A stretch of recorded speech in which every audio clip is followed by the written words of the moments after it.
প্রিয় ভাই ও বোনেরা, আজকে ভিডিওটি আপনারা সকলেই দেখবেন, স্কিপ না করে ফুল ভিডিওটি দেখবেন। আজকে কিছু ভণ্ড পূজারী নিয়ে আজকে হাজির হয়েছি। তাদের বক্তব্য যদি আপনারা শুনেন, অবশ্যই আপনাদের চোখ কপাল উঠে যাবেন। তারা বলতেছে, এক ভণ্ড বলতেছে যে আমাদের যে ঘরে কোরআন তেলাওয়াত হয়, যে আমাদের ছেলেমেয়েরা যে কোরআন তেলাওয়াত হয়, এই কোরআন নাকি ঘরে রাখা বেদাত।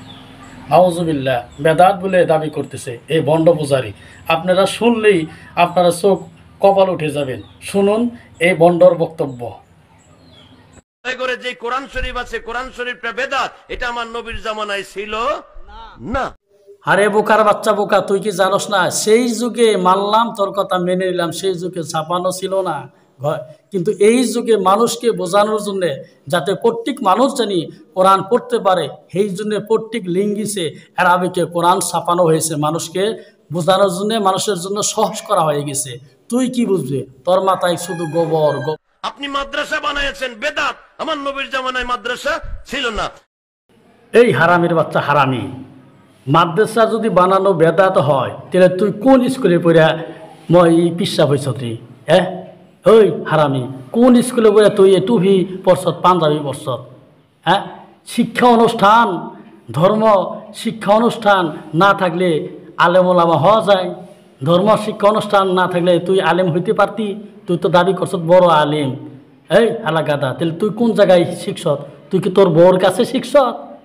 আপনারা মাদ্রাসার বার্ষিক সভা করেন, সম্মেলন করেন, এটা বেদাত। আল্লাহর নবী বার্ষিক কোনো সম্মেলন করে নাই। মাদ্রাসায় যদি বছরে একবার সভা দিলে বেদাত হয়, তবে যে তুই বক্তব্য দিবেন সব চেয়ারে বসে মাইক সামনে রেখে, ইদা বেদাত হয় না? আপনাদের সামনে আজরাইল আসবে, সেটা হলো আপনার থিওরি। অবশ্যই আমরা বিশ্বাস করি আজরাইল আসবে একদিন আমাদের জান কবজ করার জন্য। আমরা 100% বিশ্বাস করি। আমার মুর্শিদ সুরতে আমার কাছে আজরাইল আসবে ঠিক। হ্যাঁ মানলাম, আরজার আসবে ঠিক।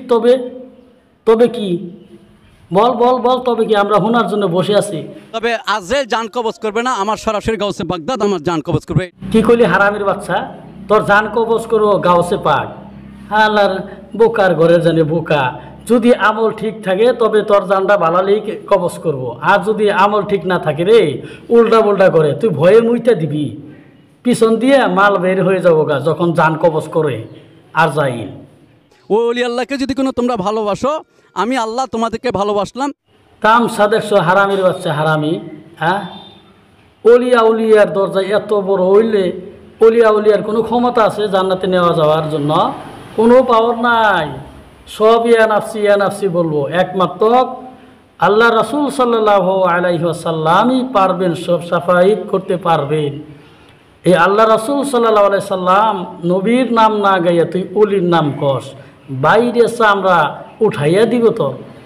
আল্লাহ বেয়াদবে জানি কোনকার। হাসরের মাঠে যদি নবীকে পেতে চান, নবীকে দেখতে চান, অবশ্যই হাসরের ময়দানে নবীকে দেখতে চাই, নবীর সাফায়াত পেতে চাই। কোন আমল করলে নবীকে দেখতে পারবো, নবীর সাফায়াত পাবো? বলো তোমার মুখ থেকেই শুনি।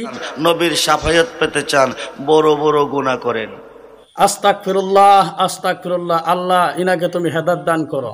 দেখছেন তামসা, স্টেটে বসে বড় বড় গুনাহ করো, কিয়ামতের দিন হাসরের ময়দান নবীর সাফায়াত করবে। তবে তো মানুষে তো নামাজ রোজা ইবাদত বন্দেগিরি আজ থেকে ছাড় দেওয়া উচিত। গুনাহ করো, বেশি বেশি গুনাহ করো, কিয়ামতের দিনে আল্লাহ নবী সাফায়াত করবে। নাউযুবিল্লাহি মিন যালিক। আল্লাহ এই শাইখকে তুমি হেদায়েত করো, হেদায়েত দান করো।